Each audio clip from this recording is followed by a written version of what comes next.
Masa memanas, 2 jalan, 1 negeri, 1955-1965.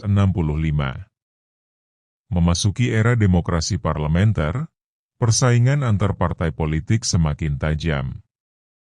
PKI berhasil bangkit kembali setelah dilarang pasca pemberontakan Madiun 1948, dan pada pemilu 1955 mereka tampil sebagai partai besar keempat secara nasional. Mereka mengorganisir massa tani dan buruh melalui organisasi sayap seperti Barisan Tani Indonesia, Gerwani, dan Pemuda Rakyat. PKI giat memperjuangkan distribusi tanah secara radikal, yang membuat mereka mendapat simpati rakyat miskin, namun sekaligus menimbulkan keresahan di kalangan santri dan kiai. Di sisi lain, NU yang saat itu telah keluar dari Masyumi pada 1952 mulai memperkuat basisnya sendiri. Melalui jaringan pesantren dan madrasah, NU membentuk barisan kader yang kuat di desa-desa, khususnya di Jawa dan Madura. Mereka melihat gerakan PKI sebagai ancaman terhadap tatanan moral dan keagamaan. Kiai-kiai NU seringkali menjadi sasaran agitasi oleh kader-kader komunis yang menuding mereka sebagai tuan tanah kecil yang menindas petani. Ketegangan pun meningkat di banyak daerah, terutama di wilayah yang menjadi basis kuat kedua kelompok. Puncak ketegangan lokal tercermin dalam insiden-insiden seperti peristiwa Kanigoro pada awal 1965, ketika sekelompok kader pemuda rakyat menyerang acara keagamaan milik NU di Kediri. Bagi warga NU, kejadian ini dianggap sebagai simbol penghinaan terhadap agama dan menjadi pemicu sentimen anti-komunis yang lebih keras. Hubungan yang sebelumnya masih ditutupi dengan etika sosial Jawa, seperti menghindari konflik langsung, berubah menjadi permusuhan terbuka. Negeri ini pun terbelah oleh 2 jalan. Satu ingin revolusi, satu ingin stabilitas.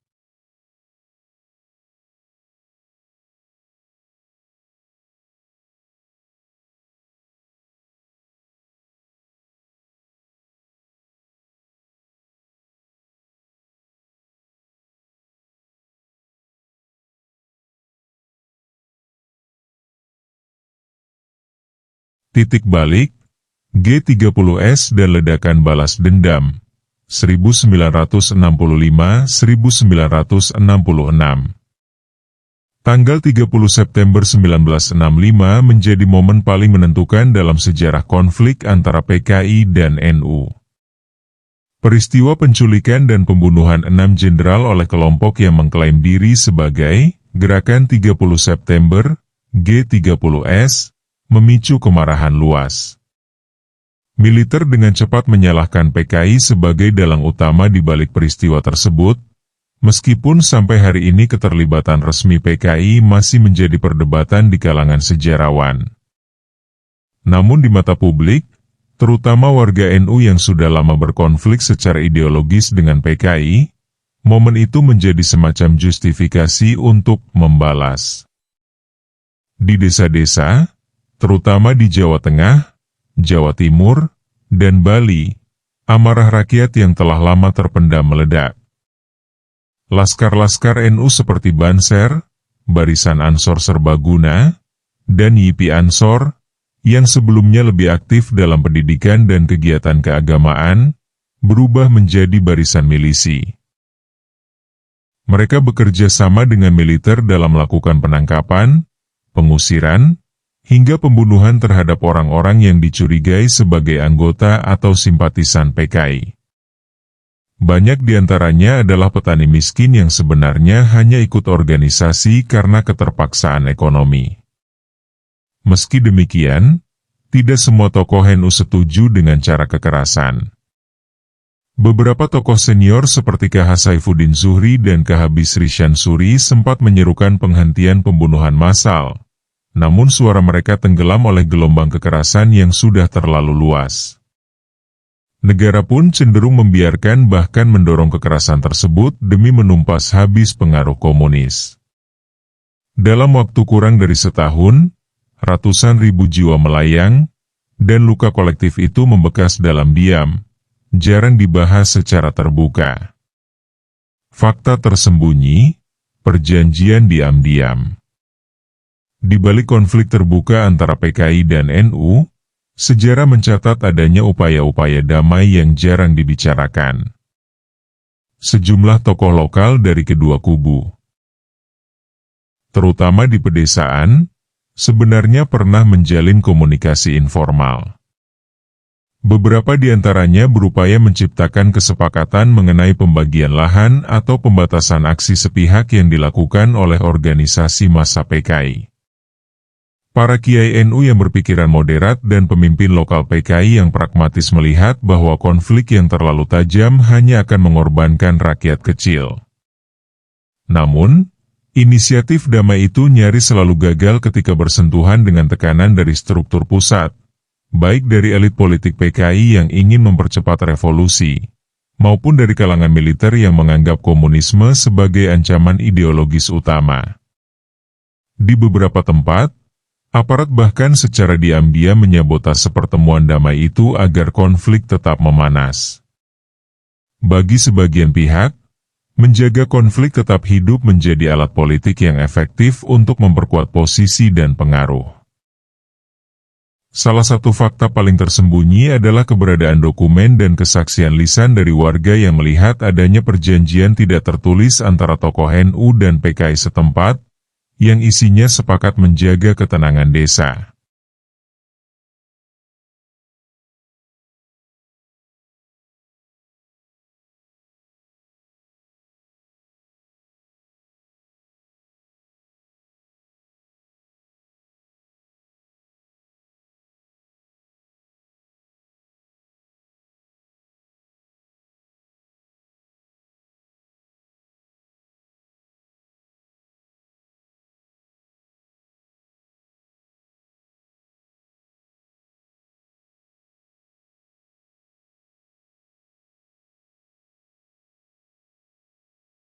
Tentu, berikut versi poin nomor 1 yang telah diuraikan menjadi 3 paragraf.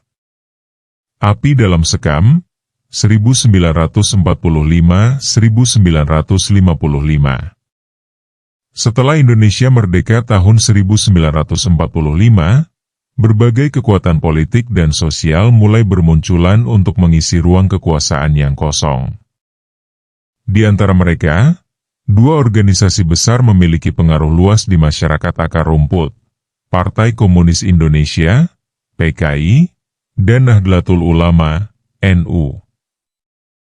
Meskipun memiliki tujuan yang sama, yaitu membangun Indonesia yang merdeka dan sejahtera, kedua kelompok ini berakar dari ideologi yang sangat berbeda. PKI membawa semangat revolusi kaum buruh dan tani, dengan cita-cita membangun masyarakat tanpa kelas berdasarkan ajaran Marxisme-Leninisme.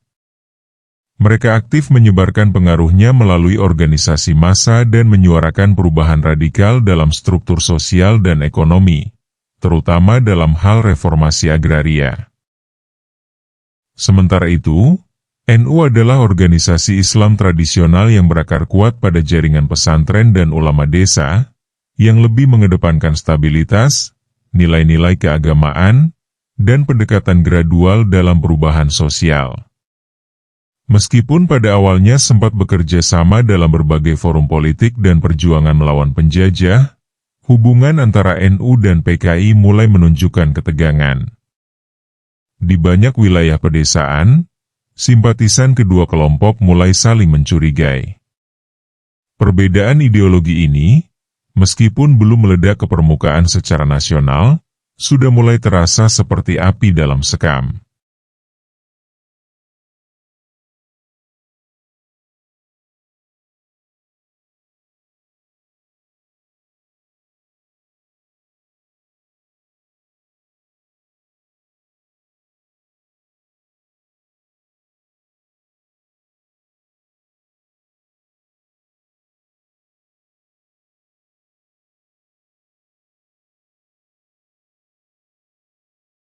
Selama Ramadan atau hari besar keagamaan.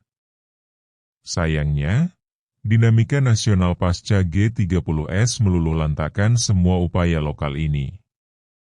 Banyak tokoh damai itu justru menjadi korban lebih dulu, dituduh sebagai pengkhianat atau agen musuh oleh kelompok mereka sendiri. Rekonsiliasi yang pernah nyaris terwujud, hilang dalam gelombang darah dan propaganda. Warisan dan luka, 1966 sekarang. Setelah kejatuhan PKI dan naiknya Soeharto melalui Orde Baru, NU memasuki fase yang penuh ambiguitas. Di satu sisi, NU, terutama tokoh-tokoh mudanya, dianggap berjasa dalam proses pembersihan komunis. Namun di sisi lain, NU tidak diberi ruang politik yang luas oleh rezim militer. Banyak kiai mulai menyadari bahwa mereka hanya dijadikan alat dalam pembasmian PKI, tapi dikesampingkan ketika giliran berbicara soal kebijakan negara. Trauma kolektif pun mulai muncul, baik di pihak korban maupun pelaku. Di masyarakat, ketegangan antara keluarga bekas anggota PKI dan warga NU tetap terasa hingga dekade 1990-an, meskipun tidak lagi dalam bentuk kekerasan terbuka. Banyak keluarga ex-PKI mengalami diskriminasi, tidak bisa menjadi PNS, tidak bisa mendapatkan izin usaha, bahkan dijauhi secara sosial. Di sisi lain, sebagian warga NU yang terlibat dalam kekerasan juga menyimpan rasa bersalah, namun tidak berani berbicara karena takut dianggap membelot dari sejarah resmi negara. Pembungkaman sejarah ini diperkuat dengan narasi tunggal di buku pelajaran dan film propaganda. Baru setelah reformasi 1998, ketika Gus Dur menjadi presiden, ruang untuk membuka luka masa lalu mulai terbuka. Gus Dur secara pribadi meminta maaf kepada korban kekerasan 1965 atas nama bangsa, walaupun bukan secara institusional mewakili NU.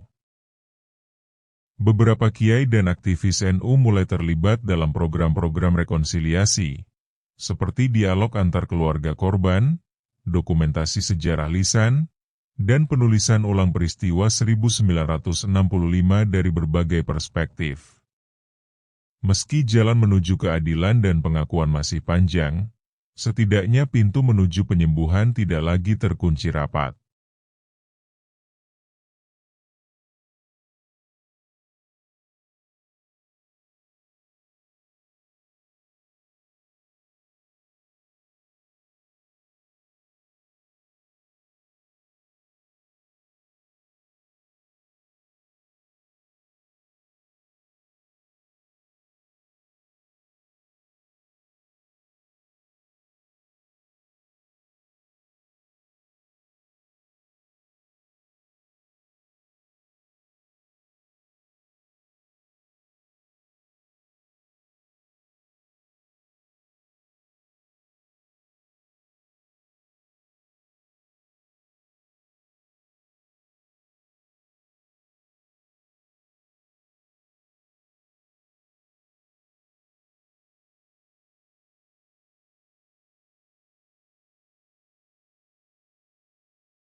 selama Ramadan atau hari besar keagamaan.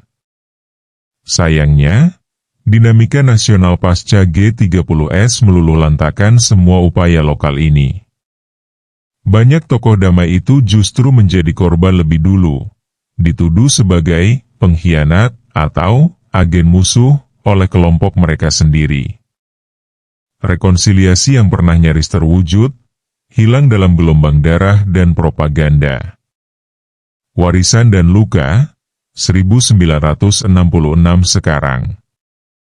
Setelah kejatuhan PKI dan naiknya Soeharto melalui Orde Baru, NU memasuki fase yang penuh ambiguitas. Di satu sisi, NU, terutama tokoh-tokoh mudanya, dianggap berjasa dalam proses pembersihan komunis. Namun di sisi lain, NU tidak diberi ruang politik yang luas oleh rezim militer. Banyak kiai mulai menyadari bahwa mereka hanya dijadikan alat dalam pembasmian PKI, tapi dikesampingkan ketika giliran berbicara soal kebijakan negara. Trauma kolektif pun mulai muncul, baik di pihak korban maupun pelaku. Di masyarakat, ketegangan antara keluarga bekas anggota PKI dan warga NU tetap terasa hingga dekade 1990-an, meskipun tidak lagi dalam bentuk kekerasan terbuka.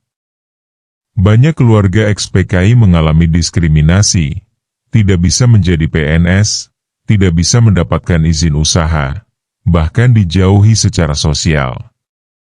Di sisi lain, sebagian warga NU yang terlibat dalam kekerasan juga menyimpan rasa bersalah, namun tidak berani berbicara karena takut dianggap membelot dari sejarah resmi negara. Pembungkaman sejarah ini diperkuat dengan narasi tunggal di buku pelajaran dan film propaganda. Baru setelah reformasi 1998, ketika Gus Dur menjadi presiden, ruang untuk membuka luka masa lalu mulai terbuka.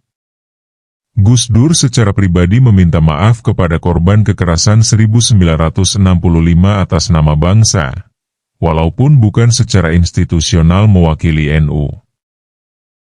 Beberapa kiai dan aktivis NU mulai terlibat dalam program-program rekonsiliasi, seperti dialog antar keluarga korban, dokumentasi sejarah lisan, dan penulisan ulang peristiwa 1965 dari berbagai perspektif.